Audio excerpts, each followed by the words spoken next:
Mesdames et messieurs, bonsoir. Vous suivez le 19h30 de RTI 2 au sommaire. L'escale 225 de ce soir nous conduit dans la ville historique de Grand-Bassam.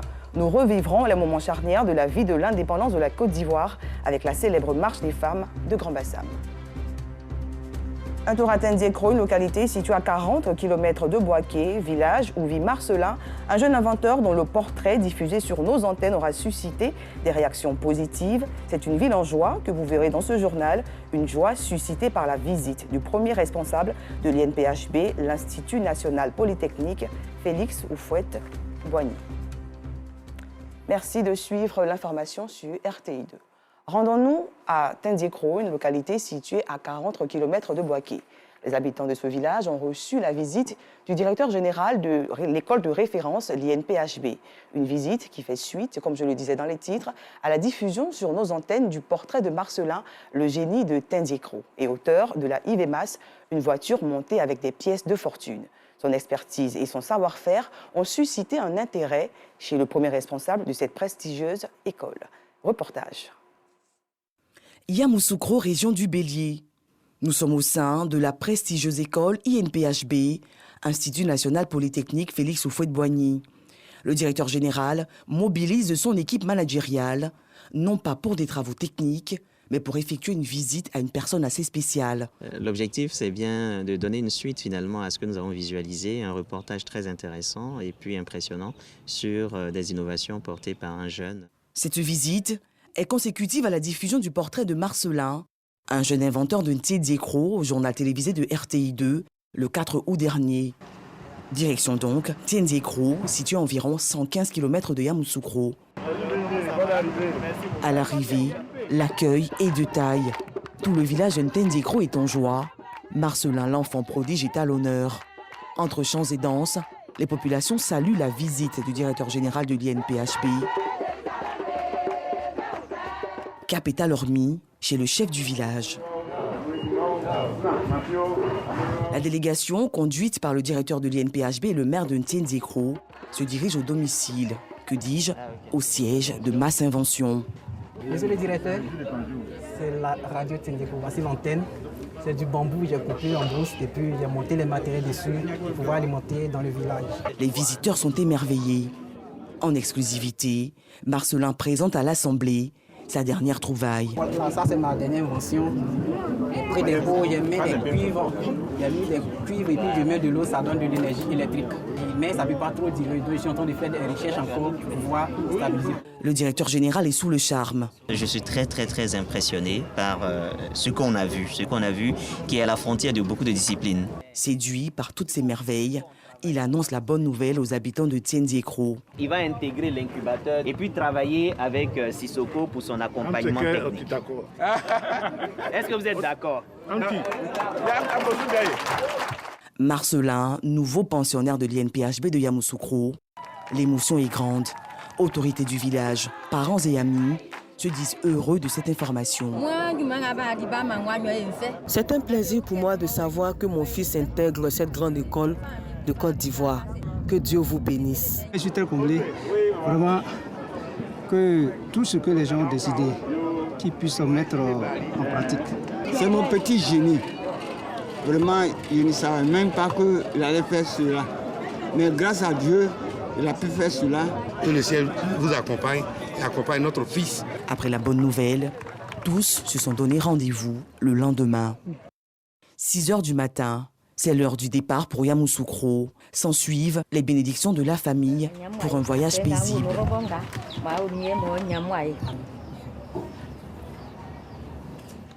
3 heures plus tard, Marcelin Kouakou, accompagné de quelques autorités de Tendiécro, foule le sol de l'INPHB. Et c'est le directeur général en personne qui les accueille. Place à présent à la visite guidée. Première étape, la salle à Kounalab. Cette salle va permettre à Marcelin d'approfondir ses connaissances. Une deuxième salle, la salle de génie mécanique. Pour venir ici, il faut avoir une grosse commande. Sinon, pour les petites commandes, donc on a un atelier. Une troisième salle, l'usine école de production. Marcelin semble s'y intéresser. Le village de Tendiécro est producteur de manioc. Est-ce qu'il y a des produits qu'on doit mélanger avec du manioc avant d'y atteindre? Non. On ne mélange pas. La tournée s'achève après 2 heures de visite. Marcelin se dit motivé pour la suite. J'ai dit merci au DG, parce que tout ce que j'ai vu ici, ça me donne plus d'idées encore de pouvoir créer des autres trucs encore. Le directeur général, quant à lui, se dit confiant pour l'avenir du pays. Ce qu'on recherche finalement, c'est le génie chez chacun des individus, de chacun des Ivoiriens. Et donc, toutes les personnes qui ont du talent, qui ont du génie, sont vraiment les bienvenus au sein de l'incubateur. Pour l'heure, Marcelin Kouakou retourne à Ntiéndécro pour préparer sa rentrée, prévue le 20 septembre prochain au sein de l'Institut national polytechnique Félix Houphouët-Boigny. Un pas de géant franchi par ce génie, comme pour dire que tant qu'il y a de la vie, il y a de l'espoir. Cours d'histoire, dans ce journal ce soir, nous revenons sur la marche des femmes de Grand Bassam. C'était en 1949. Cette marche qualifiée de célèbre ou de glorieuse au vu de la détermination et de l'engagement de ses épouses d'anciens responsables politiques emprisonnés aura marqué les esprits. Nos équipes ont posé leurs valises dans la ville historique de Grand Bassam pour mettre en valeur ces femmes qui ont marqué l'histoire de l'indépendance de la Côte d'Ivoire. C'est dans l'escale 225 signé Joël Gosset. Impossible d'aller à Grand Bassam sans voir cette statue au rond-point de la ville balnéaire. Le monument à la marche des femmes immortalise le courage de ses épouses, mères, sœurs, en 1949, qui s'insurgeaient contre l'arrestation arbitraire de leur époux, fils et frères par les colons français.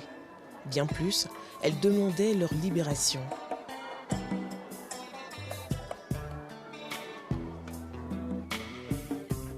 Cette histoire sur la marche des femmes est illustrée par des clichés à la salle polyvalente du musée des costumes de Grand Bassam. Le directeur du musée nous explique l'intérêt de cette exposition.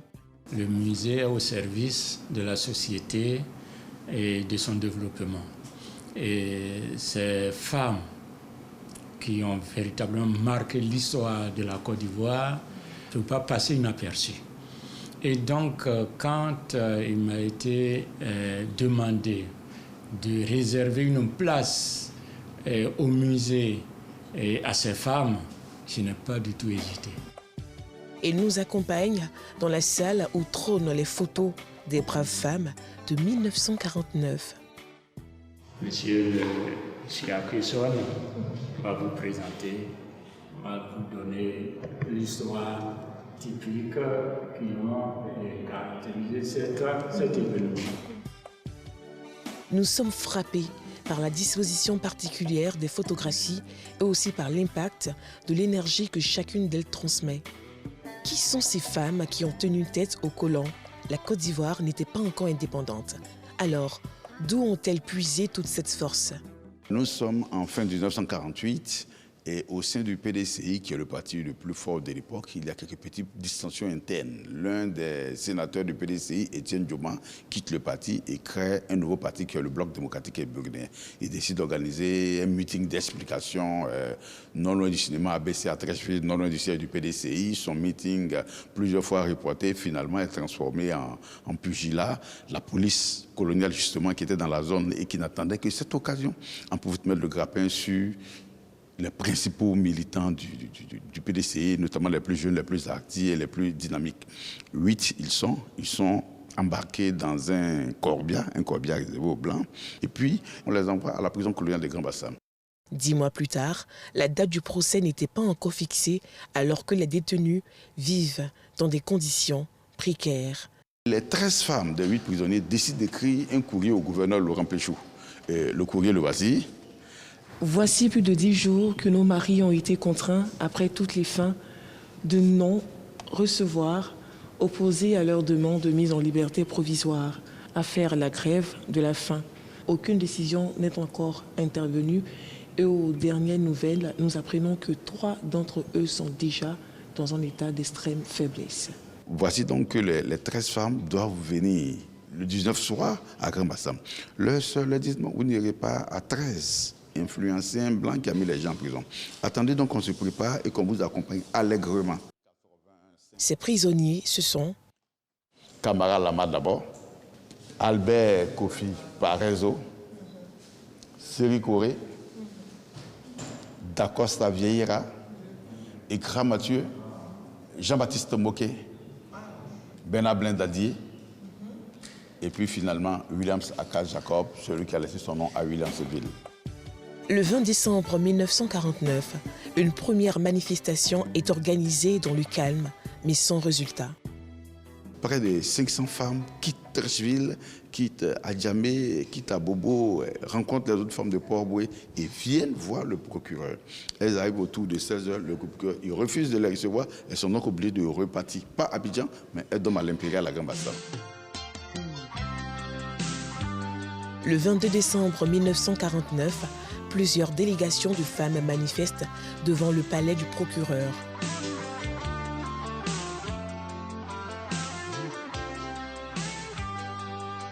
Elles reviennent, mais cette fois-ci accompagnées de leurs sœurs. Elles ne sont plus 500, elles sont plus de 1000. Le procureur, il prend peur, il demande à la police de les chasser. La police les chasse. Alors quand elles se retrouvent chez le chef Koufi Damo, au quartier phare, elles prennent la décision que le lendemain, elles n'iront plus voir le procureur, elles iront directement à la prison, libérer les hommes. Les colons décident d'étouffer la marche en interdisant aux propriétaires des véhicules qui les transportaient d'y mettre un terme. Elles décident alors de faire le reste du chemin à pied. Marie Corée, l'une des initiatrices de la manifestation, appelle les femmes à résister. Mes sœurs Bété, Baolé, Dioula, Gouro et partout, n'ayez pas peur. Ce n'est pas parce qu'on nous envoie un jet d'eau avec du sable que nous devons nous décourager, car une personne qui veut aller au secours de son époux, de son frère, de son fils, ne doit pas reculer devant si peu de choses. Le 24 décembre 1949, dès l'aube et face aux multiples refus du procureur blanc de recevoir leur délégation, une stratégie digne d'une organisation militaire va voir le jour. Le 23 décembre, quand elles prennent la décision de marcher sur la prison coloniale, l'une d'entre elles qui s'appelle Marguerite Sakoul, elle leur explique que déjà la nuit, il y a un dispositif militaire sur le pont. Donc, ce n'est pas évident demain qu'elle puisse passer. Elle a dit on va donc se subdiviser en 3 sous-groupes. Le premier sous-groupe, c'est le groupe des femmes Akan, celles qui comprennent le Tui, la langue Akan. Vous allez déjà passer sur le pont. Quand les militaires vont vous arrêter, vous leur dites simplement que vous habitez là-bas, puisque justement, juste après le quartier colonial, il y a un village en Zimba. Et donc déjà, presque 1 millier de femmes passent et viennent dormir à la Belle Étoile, ou encore chez Almaï Raji, chez Abrémaké Touré. Et puis, il restera un gros lot qu'on va subdiviser en 2. On va vous poster dans des pirogues en face de la prison, sur la lagune ou l'Adine. Vous allez donner l'impression avec les pagaies que vous voulez traverser la pirogue pour aller directement. Les gendarmes seront obligés de venir sécuriser la prison en vous regardant, mais en vous regardant, justement, ils vont donner dos à la prison. Ça veut dire qu'ils n'auront plus les yeux sur la prison. C'est là maintenant que interviendra le Fonds 3, dirigé par les jeunes filles comme nous. Nous, on va attaquer effectivement les militaires. À un moment donné, il y aura des cris.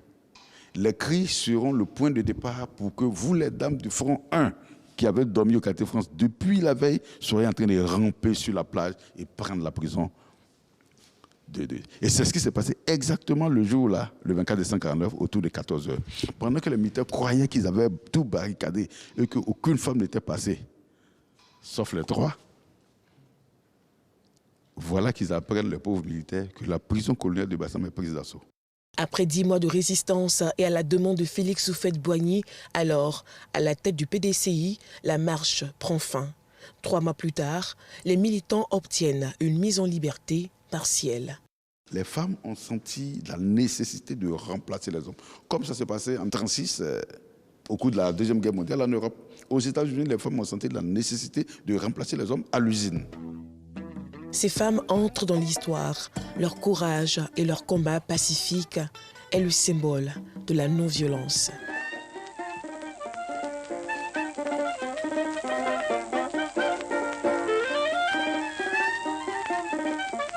En 1975, le souvenir de la marche a donné naissance à un premier ouvrage écrit par Henriette Dagri-Diabaté et un autre livre de l'historien Nondoua Akweson en mars 2022, La marche des Dames glorieuses sur Bassam.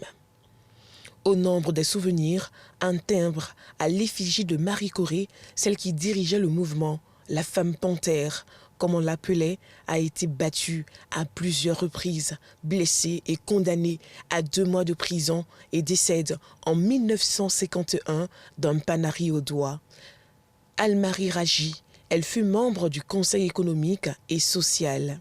Cette histoire héroïque qui est sans aucun doute la genèse de la quête de l'indépendance de la Côte d'Ivoire repose désormais dans cette salle polyvalente du musée des costumes du Grand Bassam.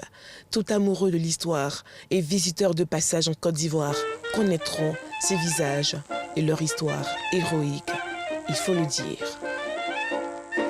Une histoire qui fait montre du courage des femmes de Côte d'Ivoire.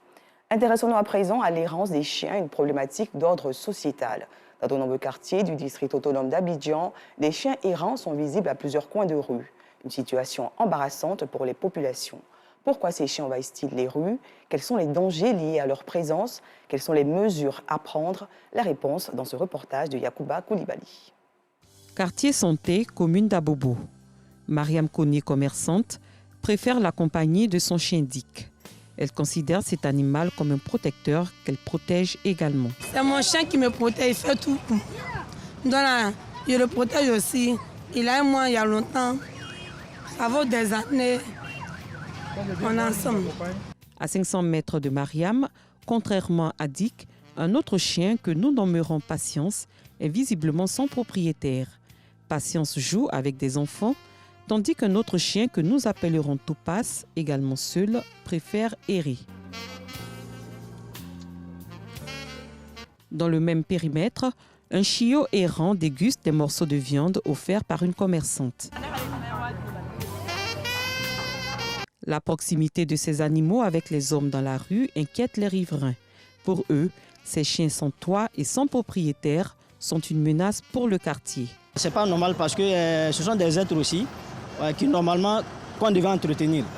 Voilà, malheureusement, et comme vous l'avez dit, on les voit traîner un peu dans la rue, il n'y a pas de suivi, il n'y a pas d'entretien. Par moment, mais ils sont malades, ils ont la rage et tout ça, vous sentez ça sur leur corps et tout ça. Il n'y a pas de suivi en fait, ce qui n'est pas normal parce que c'est à la fois un danger aussi pour les autres personnes. S'ils sont enragés, ils peuvent mordre les gens et ça peut déboucher sur la mort. Donc ce n'est pas normal que le chien soit jeté à la rue comme ça. En tout cas, il pullule ici dans les rues, vraiment ça me fait mal. Donc il vaut mieux que ces chiens-là soient vraiment bien protégés, qu'ils soient bien suivis. Le chien constitue un danger non seulement par sa morsure, qui peut même pousser l'être humain à devenir un fou. J'ai été témoin d'une voisine qui a été mordue par un chien. Nous nous sommes rendus à l'Institut d'hygiène. Le premier vaccin nous a coûté 105 000. L'Institut d'hygiène nous a remis un papier. Nous nous sommes rendus au district d'Abobo, au 15e. Et nous sommes rendus également au domicile du propriétaire du chien et les policiers ont abattu le chien sous les conseils des médecins parce que ce chien n'était pas vacciné. Ils sont nombreux, ces chiens qui errent dans les rues d'Abobo. Pour le docteur Vessali Kalo, directeur des services vétérinaires de Côte d'Ivoire, il y a lieu de faire la différence entre les chiens en divagation et les chiens errants. En général, on parle beaucoup des chiens errants, mais il faut corriger. Parce qu'il y a beaucoup d'études qui montrent aujourd'hui que ces animaux-là ne sont pas réellement des chiens errants. Plusieurs études en Afrique ont montré que c'est seulement entre 15 et 20% des chiens que nous voyons dans la rue qui sont réellement des chiens errants. Ce sont des chiens divagants. C'est-à-dire c'est des chiens qui ont des propriétaires, mais malheureusement, pour un problème de malnutrition, ils sont obligés de sortir, aller dans la rue, aller autour des poubelles. Dans notre réglementation, la divagation animale est interdite. Les chiens errants représentent un réel danger pour les populations. Les chiens errants peuvent être dangereux pour la population lorsque ces chiens sont malades. Nous avons une maladie qu'on appelle communément la rage, qui est une maladie mortelle lorsqu'elle survient, lorsqu'elle est déclarée cliniquement. Chez l'homme comme chez le chien, la maladie, on ne peut plus la traiter. Quand vous lapidez un chien inconnu, il peut réagir parce qu'il se sent agressé. L'entretien d'un animal domestique prend du temps et coûte de l'argent, selon le docteur Vessali Kalo, qui livre des solutions aux problèmes des chiens errants. Les chiens sont errants par notre faute, parce que nous ne leur donnons pas à manger, alors que l'animal a des droits. C'est une maladie aussi qu'on peut prévenir à 100% par la vaccination de nos chiens. Un chien bien éduqué qui est bien traité n'est pas du tout dangereux. Au contraire, il est utile à la société. Dans le district d'Abidjan, on trouve de plus en plus de chiens à l'abandon dans les rues. Dernière information avant de clore ce journal, la Côte d'Ivoire a été tenue en échec à domicile en fin d'après-midi par la sélection à prime du Burkina Faso par un score nul et vierge. Ce match s'inscrit dans le cadre du match aller des éliminatoires du CHAN Algérie 2023. Le match retour est prévu le 4 septembre prochain à Agadir, au Maroc. Fin de ce journal, merci de l'avoir suivi. Je vous retrouve demain à 19h30.